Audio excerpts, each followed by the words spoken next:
Hey, what is up, guys? I am going to be giving you a nice TNA review. Well, it's kind of nice. Like, it was an okay show. But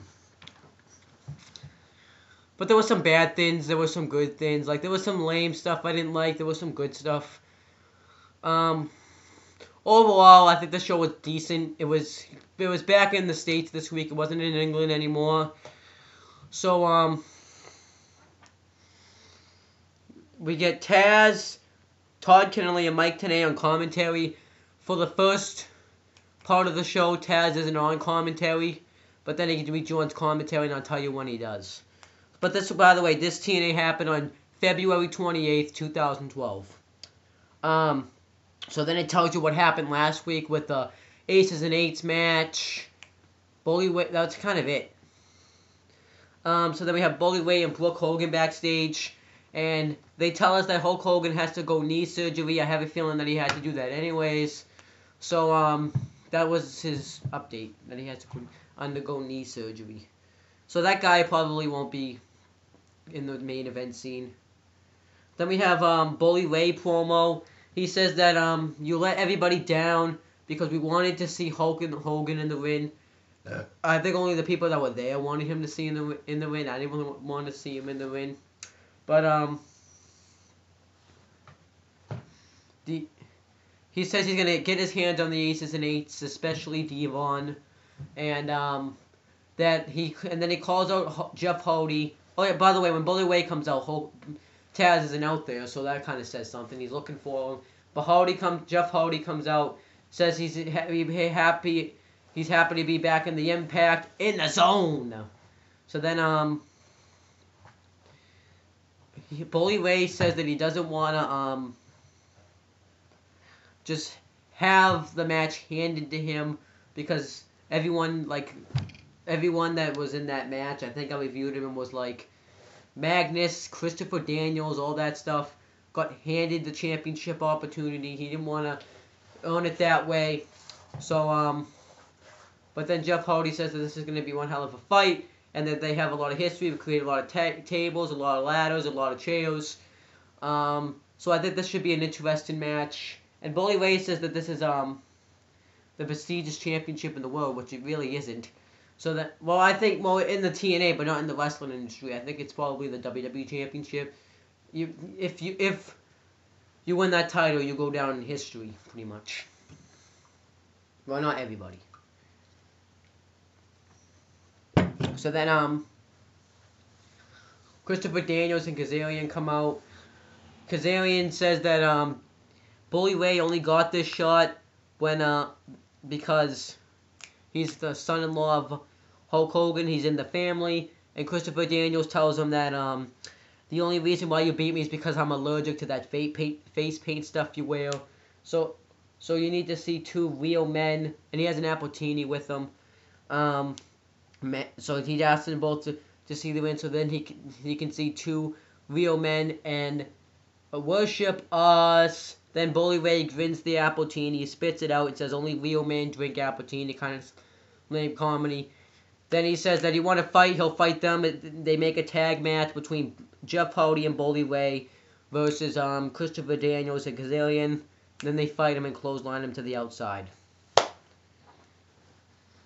Then we get Velvet Sky backstage. She's heading to a match. We get Lockdown sale ad. You can get all the merchandise stuff there. Stin's backstage, and Magnus says that he wants to face the Aces and Eights because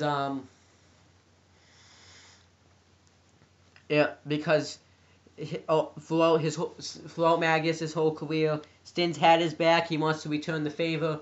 Stin says he'll take it under consideration. So then we get Velvet Sky defending the Knockouts Championship against Tara with Jesse, and we get Gail Kim on commentary. Pointless match. It was stupid. Velvet Sky just kind of squashes her, Tara, and hits the eat your face for the win. I didn't really care for that match. At least the only thing I'm happy is I hope we don't have to see Tara and Jesse anymore. I wasn't really into that. I kind of was, but then it's just Tara. I wasn't really into it.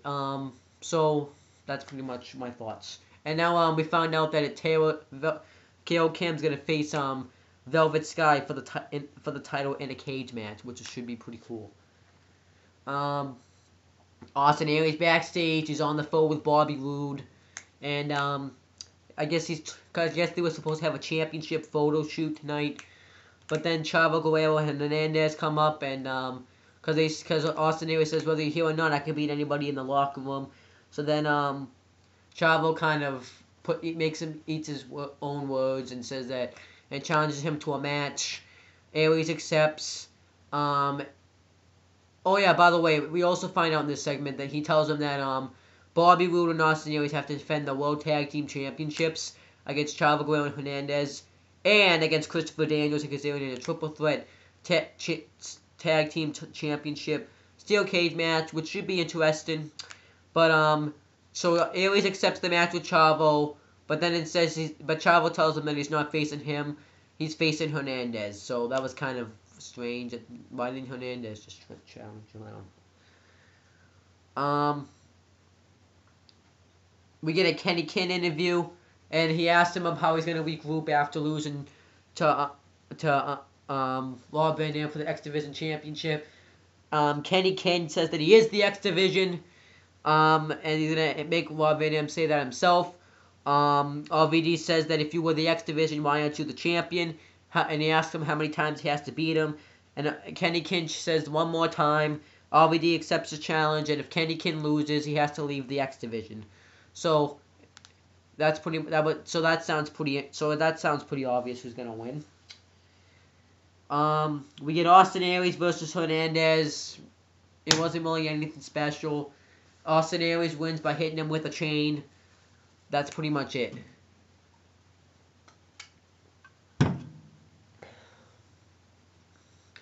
We have Joseph Polk backstage, and he says that he should be a member of the Aces and Eights. A member of Team TNA, and he says that the Aces and Eights have gotten to him twice, and he's eating ribs too, because it says you know what ribs are now, right? So then he says he'll think about it, yeah.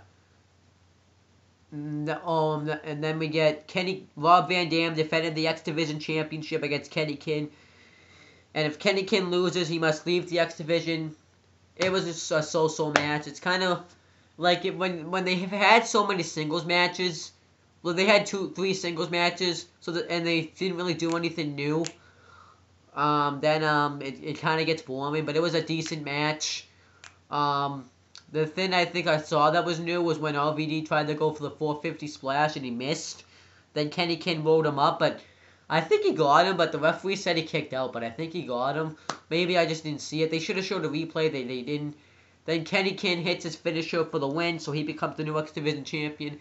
Probably gonna build up. RVD's gonna invoke his rematch clause at Lockdown, and Kenny King's gonna retain. I hope so. It's fine. It's about time he's champion too. They hold that off for a long time. Then we have Sting backstage. Kurt Angle comes up to them and says he's gonna take the fight to the Aces and Eights. He asks Sting if he can see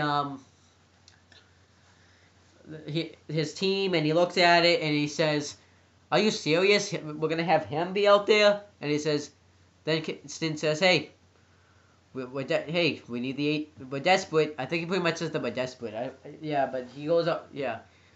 Then it shows the 6-man tag match from last week with the Aces and Eights versus Sting, Hulk Hogan, and Bully Ray. We get Aces and Eights promo. The only one that I didn't see out there that's probably a member is Wes Briscoe, but we get pretty much everybody else. Devon says that this is the team that's gonna dominate TNA. I just don't agree with this promo, to be honest with you, because the last relevant thing he probably said was Bound for Glory. It's gonna be like Bound for Glory. Nothing else though. Not the tables match that they had. Not the cage match that Angle and Anderson had. Not the 8-man tag match they had in Final Resolution. Nothing. It's just kind of sad too that these guys haven't gotten like a big win since, well, technically last week, but a big win since Bound for Glory. Like that was like a big win, and now it's just nothing.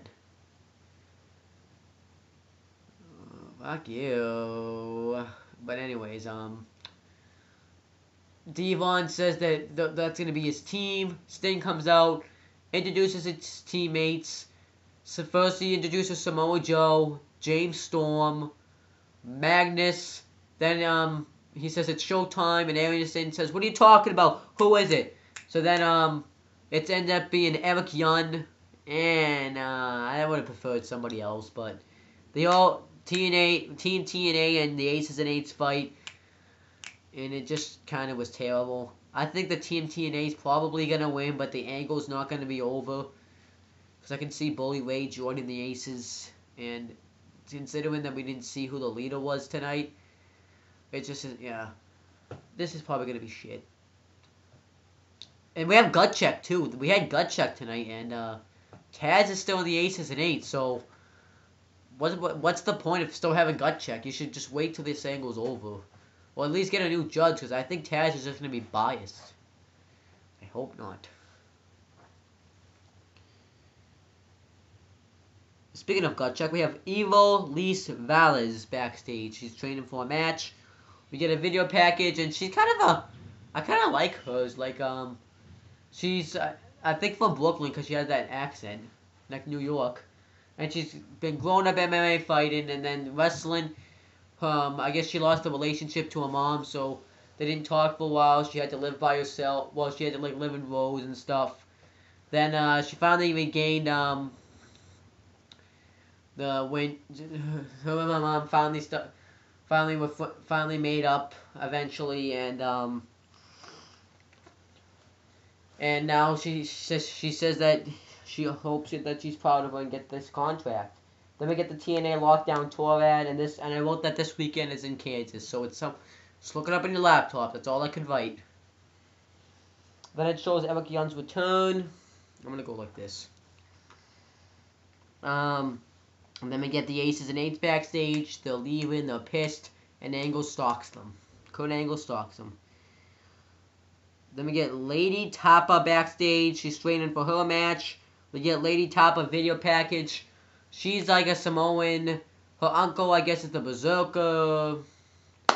Her uncle says that you always should keep doing what you're doing, no matter how much you love it. Typical stuff like that. So then we get the match. Well, first we get Jeff Hardy backstage. And Austin Aries comes up to him, and he says that he's pulling for Jeff Hardy to win the match. And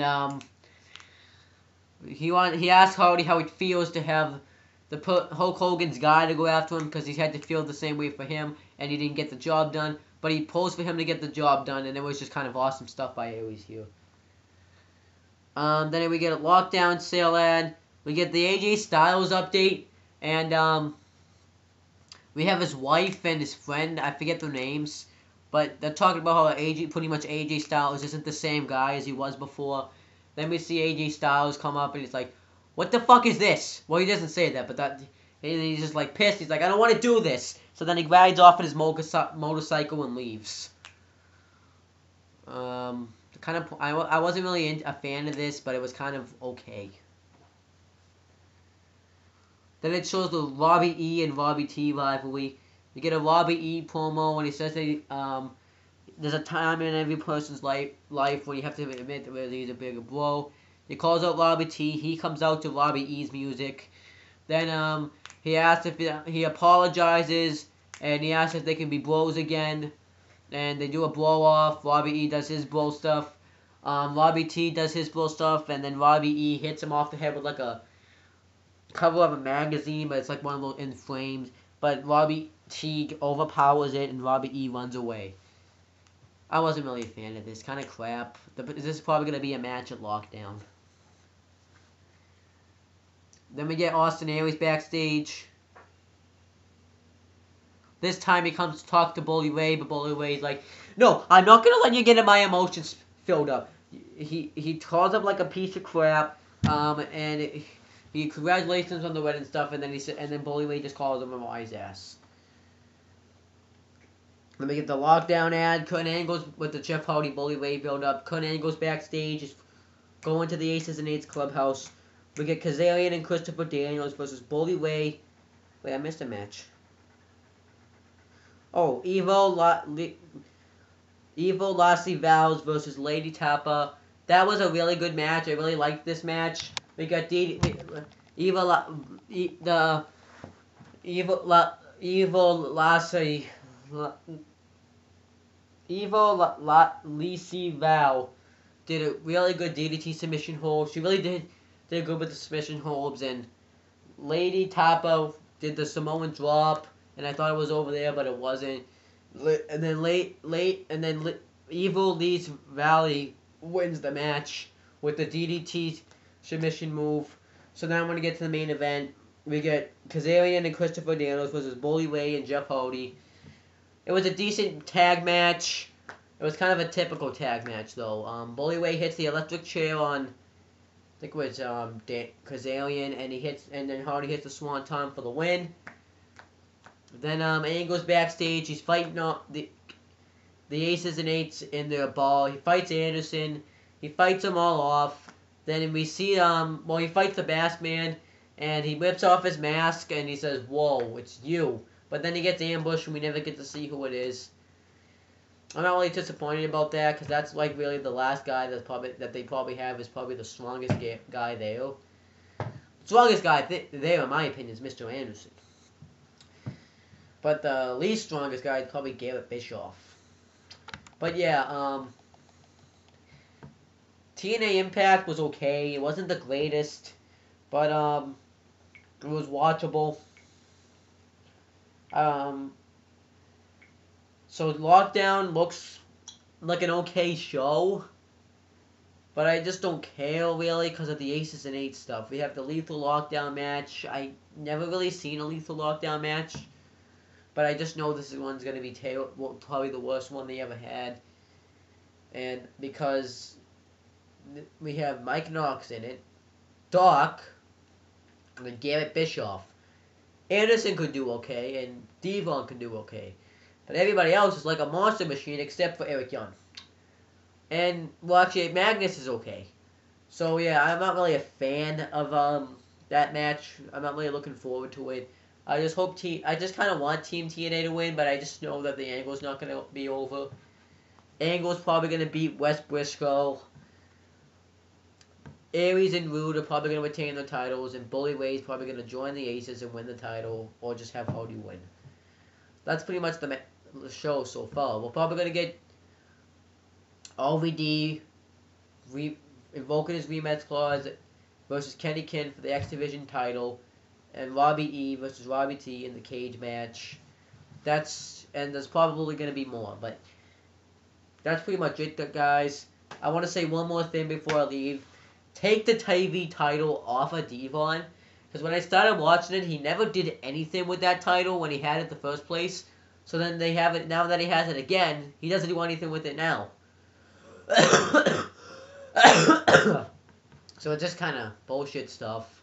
But that's pretty much it, guys. I'll be back later tonight. Possibly later tonight, actually, with my SmackDown review. See you later.